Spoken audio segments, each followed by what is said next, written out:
Teersa. I want to know Rost's story. Why he was made an outcast. He never told me. Said he took an oath of silence. What did he do? Oh. Yes, that. What crime did he commit? I will tell you if you wish. But it is a long story. Are you sure you want to hear it now? Of course I want to hear it. Tell me. Rost never committed any crime. He was an outcast by choice. What? What do you mean? Many years ago, before the derangement, before the Red Raids, a band of murderous outlanders, 12 in number, struck without warning. At Mother's Vigil, they took hostages, and then pressed on, headed for Devil's Thirst. Mother's Vigil? Where's that? You would know it as the Forsaken Village, near the Karja border. But at the time, many families lived there. Rost's was one of them. His mate was killed fighting the Outlanders, and his daughter was among those taken hostage. His daughter? What was her name? Alana.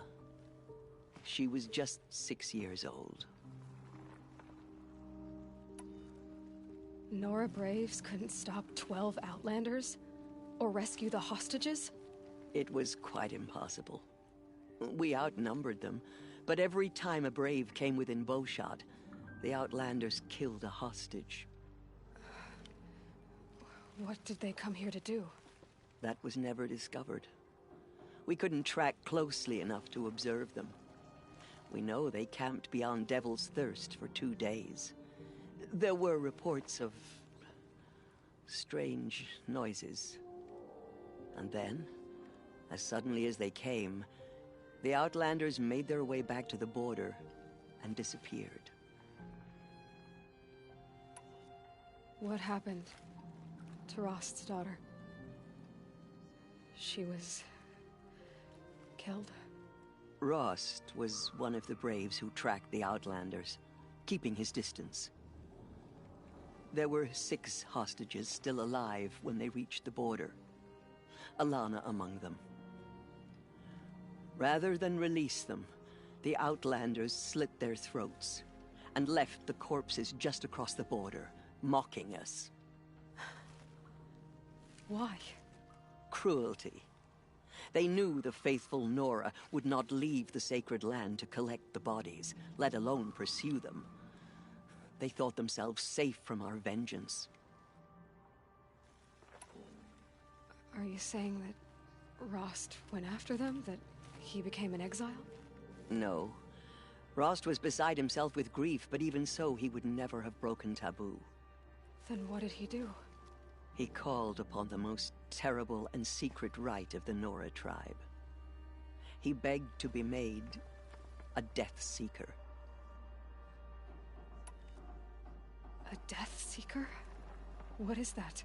One who dies to go seeking, and in seeking, brings death to others. The ritual drags the spirit from one's body, releasing it to All Mother's care. The heart beats, the mind thinks, but the spirit has moved on. I don't understand. Rost went after the Outlanders, but his spirit never left. It remained here with All Mother.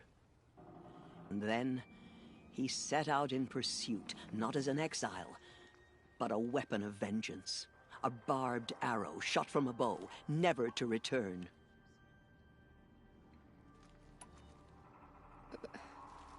But Rost did return. Yes.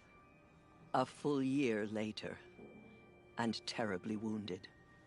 He collapsed at the border of the sacred land. A hunting party came upon him. He was delirious, in agony.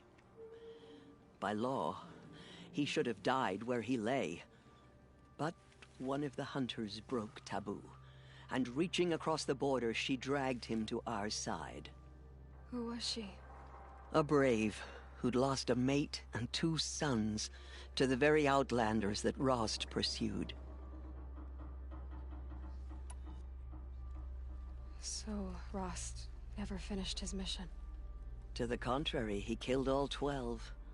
Tracked them to disparate places the world over, he said. Meridian, Ban-Ur, the Claim, Utaru Land, further even, into the Forbidden West. The last he killed nearly got the best of him. Wounded, he stumbled and crawled back to us, hoping to die as close to the sacred land as he could. He never expected nor asked to be dragged across the border and nursed back to health. That was done to him, leaving us, the matriarchs, in a difficult position. Why couldn't you just welcome him back? Rost had been made a Death Seeker, Aloy. He no longer had any place among the tribe. By law, he should have been driven back out. But we couldn't bring ourselves to do that, so we offered a compromise. You made him an outcast. Yes.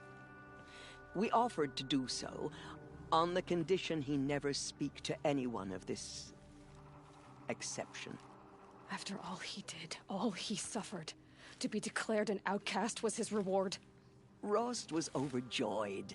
He never expected to live another day in the sacred land, let alone the embrace, so close to the goddess. He resolved to spend the rest of his days in solitude, and was happy to do so. But then you found me, and gave me to him. Yes. Another compromise. The matriarchs feared you, and would not let you be raised by the tribe. And so we turned to Rost. I knew that he would take care of you, bring you up, teach you to worship All-Mother and respect the ways of the tribe.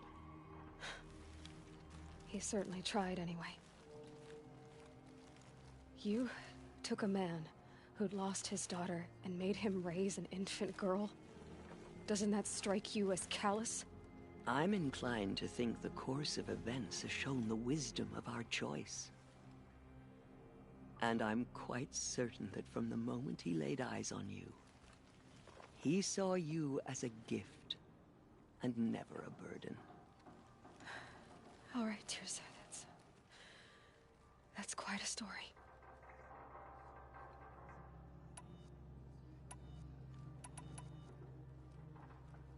It's time for me to move on. I thank you for doing what you could to help me through the years, and for telling me Rost's story. I wish I could have done more, but I am just one woman. As am I. No need to sell ourselves short. Oh, thank you, Aloy. I will pray for you. Okay, I guess it can't hurt.